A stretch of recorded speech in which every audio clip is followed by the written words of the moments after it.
I think I'd like to share screen and see if I can do this well. I'm going to show you a piece of Baraka's, Leroy Jones' piece called How You Sound, which is in the main syllabus. And I'm going to ask really anybody in the, rather than usually, as I usually do, call on TAs and co-conveners, I'm just going to ask if anybody will either pipe up in the chat or wave your hand. What I'm going to be asking you to do when I read this section is to comment on the word permitted, and the word fit. So I'm going to share the screen, Zach. And here it goes. Okay. And you should all be able to see some Baraka there. I'm going to read it.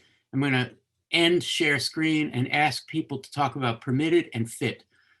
And all that means that I must be completely free to do just what I want in the poem. All is permitted, Yvonne's crucial concept. There cannot be anything I must fit the poem into. Everything must be made to fit into the poem. There must not be any preconceived notion or design for what the poem ought to be. Who knows what a poem ought to sound like until it's there, says Charles Olson. And I follow closely with that. I'm not interested in writing sonnets, sestinas, or anything, only poems. All right, I'm going to stop and I'm going to look to see who would like to comment on permitted and fit. Permitted and permission are big words at that moment. Jake Marmer? Just contemplating, like it's obviously a reference to Brothers Karamazov, like that's the Ivan that's been brought up here, all is permitted. But the original quote is like, if there is no God, then all is permitted, I think, or something like that. So it's really like oddly and wonderfully riffed on and decontextualized here. All is permitted. Like here, it is an assumption. It's more of a kind of like a question, existential qualm struggle in the original. And in Baraka, it transitions into like this assumption. Yes, all is permitted. It's a crucial concept. That's it, like permission granted. And even this piece, the way that it is written, looking at grammar and especially punctuation, I think the speech is permitted to exist in this kind of like raw and more unfettered form. Well said. What I'd like to do is call on some people, maybe cold calls, to riff on various connotations of permitted and permission in this context. Max, permitted, what's one sense?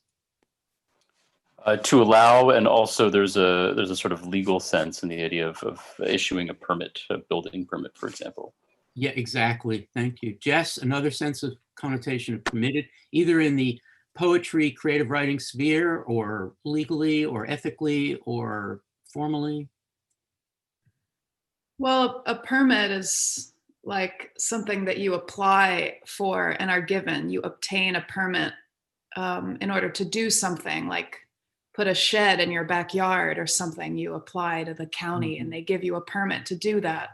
So it has this sense of, you make an application, you say, I want to do this for this reason, and then someone says, yes, you can do that. And in the line, and Baraka, as Leroy Jones, was very influenced by the beat communitarianism that had been coming first from Ginsberg and back through Whitman, this idea that you give yourself permission. This is what you do when you sing yourself. I mean, how you sound is very much a I sing myself kind of thing.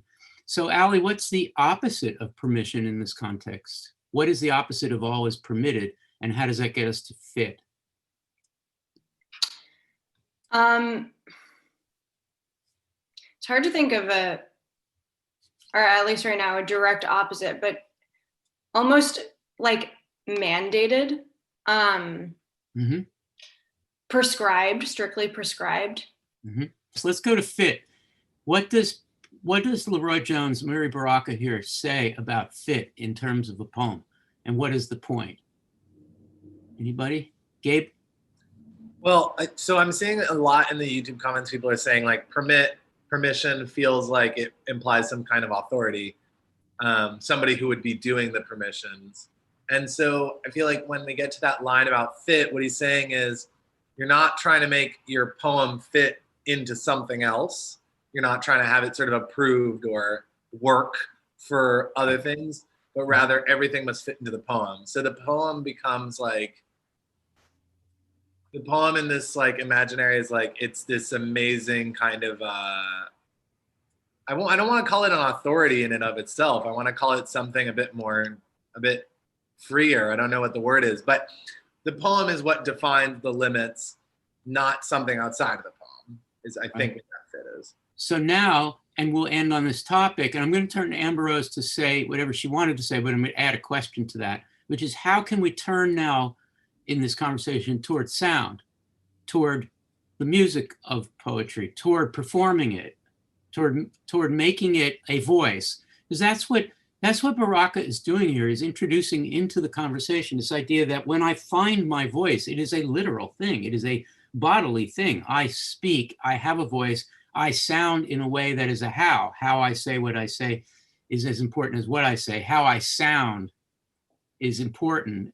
And now we move from permission and not fitting, refusing to fit, to sound. Can you say whatever you were going to say, Amber Rose, and also add that turn? Yeah. I sort of want to make maybe 3 very quick points. The first is to sort of build on what Gabe was saying about fit, and that I think Baraka is trying to say there's no idea, like an idea of a poem's form can't come before what I actually want the poem to be. So I don't sit down, for Baraka, he's saying, I don't sit down and think, I want to write a sestina. But he says, what is it that I need to talk about? What is it that I need to say?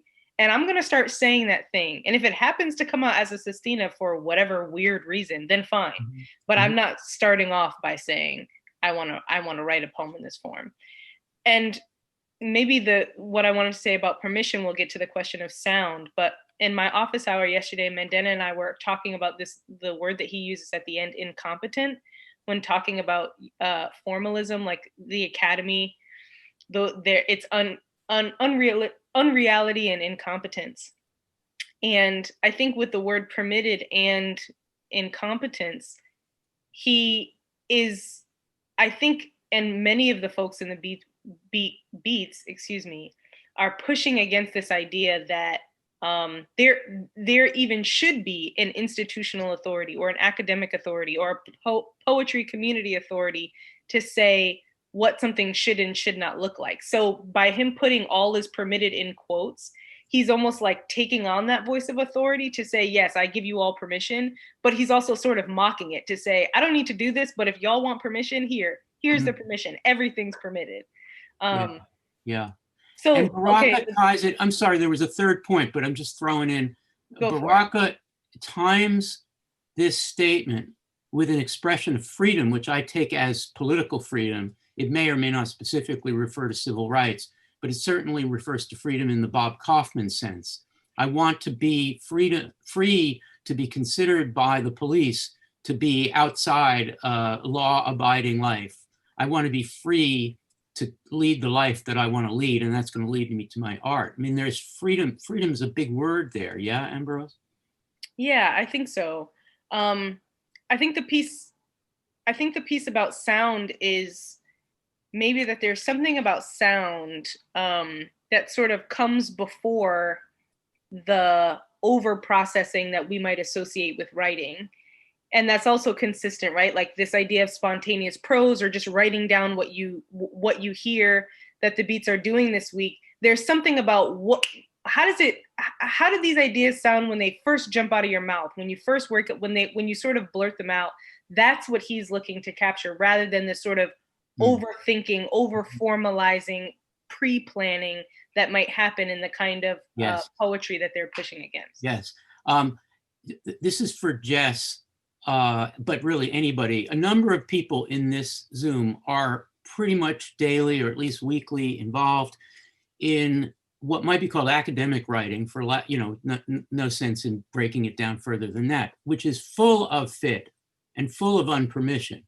because the form, and in fact, what's so great about this piece, talking about this piece, down with that, says Ambrose, what's so great about this piece is that Baraka was asked by the editor of the famous editor of the anthology to write a critical piece, a piece of, basically an ars poetica, a statement, critical statement.